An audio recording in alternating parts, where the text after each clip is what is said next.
Fernando Beltran here, head of Zanfer Boxing. Fernando, you're going to have a very big couple of weeks coming up. First, Jaime Munguia versus Canelo Alvarez, and then Luis Neri versus Naoya Inoue in Japan. Have you ever had a stretch like this ever in your career where you have two big fights in such a short span? Yes, absolutely. It reminds me when Eric Morales beat Manny Pacquiao the first time they fought.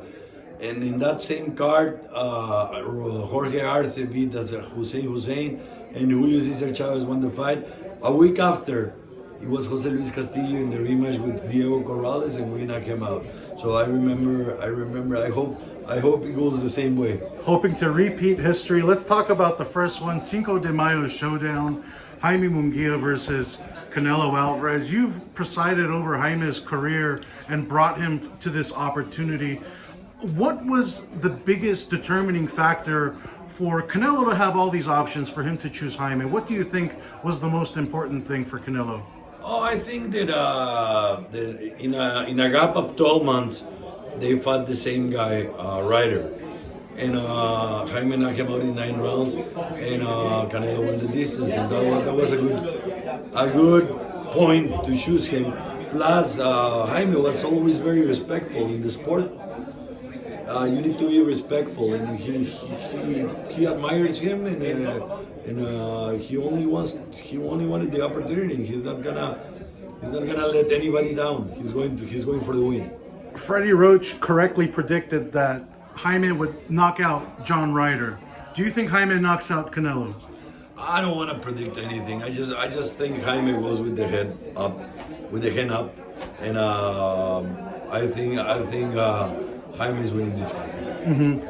Canelo said he would be open to a war with Jaime, which I'm sure is music to your ears because it'll be an exciting fight. It'll give Jaime a chance to really show his activity and volume and combinations in a different way. Is that a fight that you think could eventually happen, a war? Absolutely.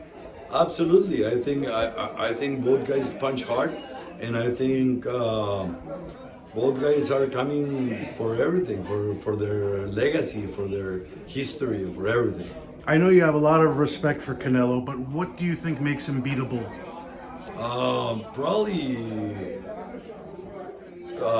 he's been fighting since he was 15, 13, or 14, I don't know.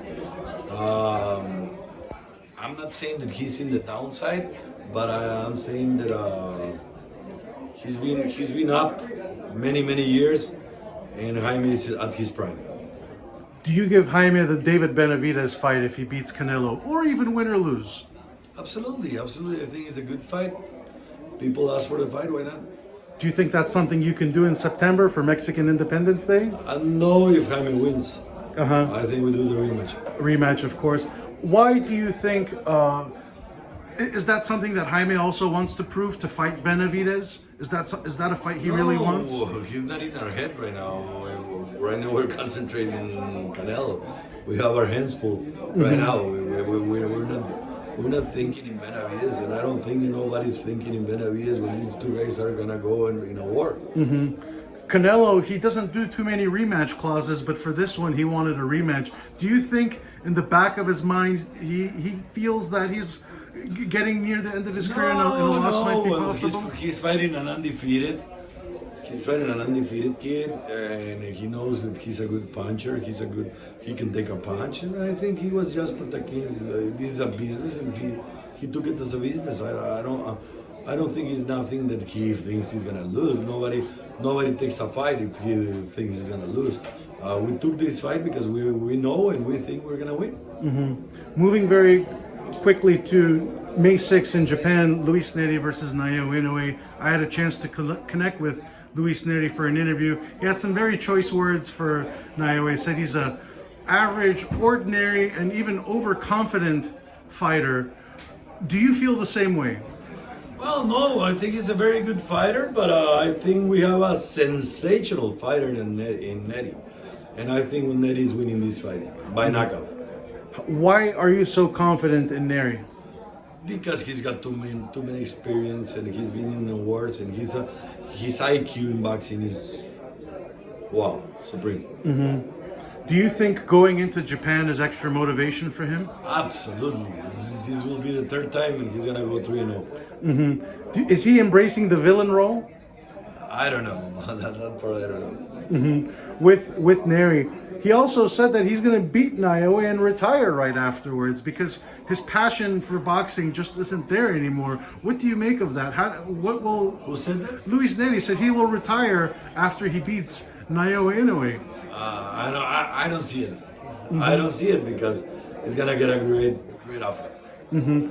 How do you move Neri with a win that you're confident in? What would a future look like for him to keep him motivated and not think about retirement? There's many fights for him out there. Many fights that he will be very motivated.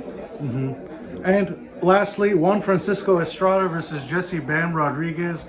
What was the biggest thing for getting that fight made? Because for a while it seemed to be up in the air. What was the determining factor for that one? Well, the determining factor is that the people wants to see that fight, and let's do the fight that the people wants to see. I think we're here. We're only a vehicle to bring the people the best fights out there, and that's our job as a promoters. Myself as a promoter, I just want to put the best fights out there, and it's not about us. It's not about ego. Well, not on my side. There's many people that's got many ego, but it's not about ego. It's about the fighters. It's about everything else about the fighters. We're only a vehicle to bring the people and the fighters what they want. Lastly, if Juan Francisco Estrada beats Jesse Bam Rodriguez, is he a first ballot Hall of Famer at that point? I think he's already a Hall of Famer. I really believe so. Look at him. He fought many great fights. He fought in Macau against Viloria. He fought against Chocolatito. I really believe he should be a Hall of Famer.